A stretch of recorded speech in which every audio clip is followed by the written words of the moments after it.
Good morning to one and all. This is Dr. Karthik, and in our today's lecture series, we are going to discuss about the time domain specifications of a second order system.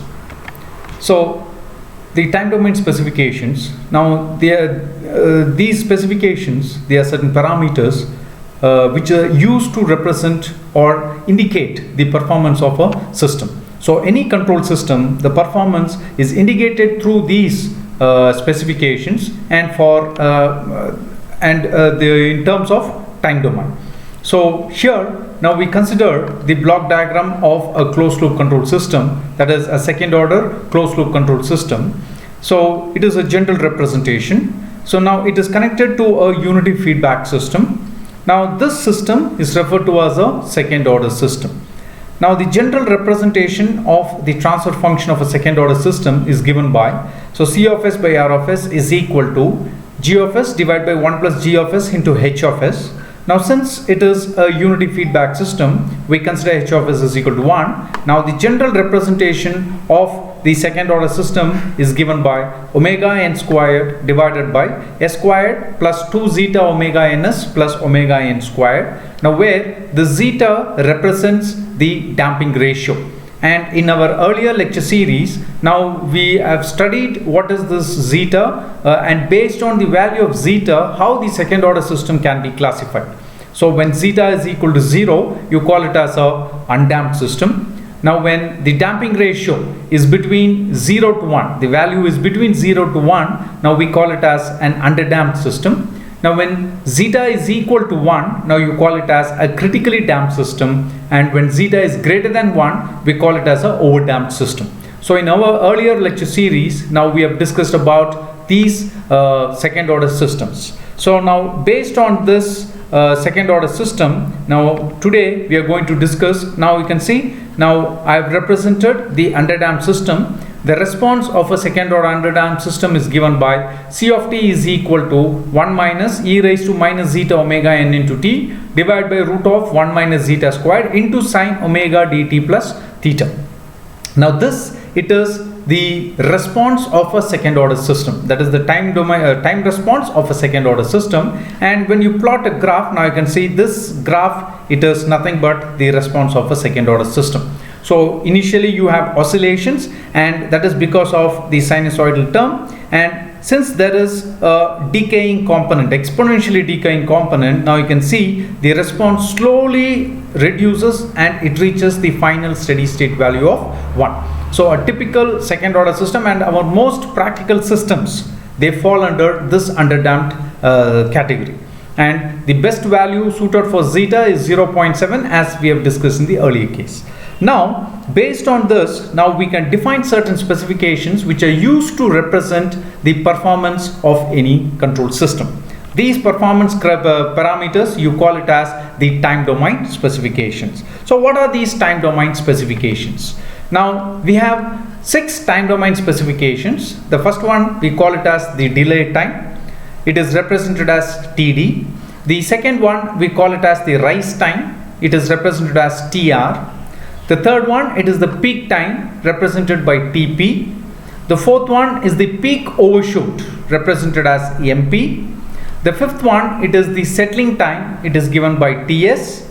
And the last one, it is the steady state errors, it is represented as ESS. So these are the various time domain specifications for any second order system. Now we'll just discuss the definition of each system one by one, and in our next lecture series we'll go with the derivation of the remaining one. The first one we discuss is the delay time TD. So what is this delay time TD? Now you can see it is the time required for the response to reach half of the final value. So our final value is 1. So the time required for the response to reach 50% of the final value, that is 0.5, you call it as, that is from the 0 instant, you call it as the delay time, and it is represented as TD. So delay time in seconds. So delay time, it is the time required for the response to reach 50%, half of the final value.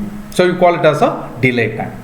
Now the second one, it is a rise time. Now you can see it is represented by TR. So rise time, it is the time required for the response to reach 100% of the final value. That is from 0 instant, 0 to 100% of the final value. The time required for the response to reach this final value, it is represented as the rise time, TR in seconds. So I'll repeat, rise time, it is the time required by the response for the response to reach 100% of the final value. And the third one, it is the peak time. Now peak time, it is given by TP.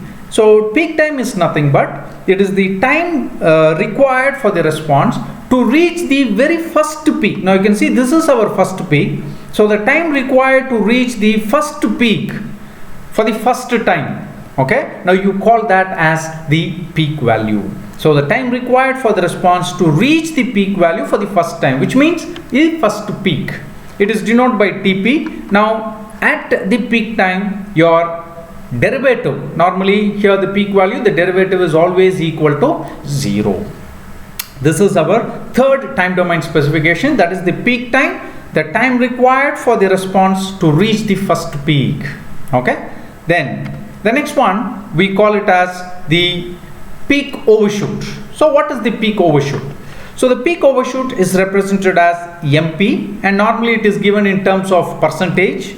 So what is this peak overshoot? It is defined as the deviation of the response at the peak time from the final value of response. The deviation of the response at the peak time. So you can see this difference, that is the peak value and the final response is 1. So this difference, normally we call it as the peak overshoot, and it is also called as the maximum peak overshoot. It is the deviation of the response from the peak time at the peak time, deviation at the peak time from the final value of response, and normally it is given by percentage MP is equal to C of TP, that is the peak value, minus C of infinity, which is nothing but the final value, divided by C of infinity into 100. So peak overshoot or maximum peak overshoot, it is given in terms of percentage. And the next one, it is the settling time. So it is the time, now you can see it is indicated by TS. It is the time required for the response to reach the steady state value and stay at the steady state value within a specified tolerance band. Now this tolerance band is nothing but this represents the tolerance band. It is 2 and 5%. So settling time, it is the time required for the response. It will reach the final value and it will stay at the final value within a specified bands. You call that as the settling time. And normally the error, that is the percentage error, it is normally given as 2% and 5%. And the last one, it is the steady state error. Now that we will discuss in the next lecture series in detail about the steady state error. So thank you very much. So I'll just review the various time domain specifications: the delay time, the rise time, the peak time, the peak overshoot, and the settling time, which is normally used to indicate the performance of the second order control system. So thank you very much.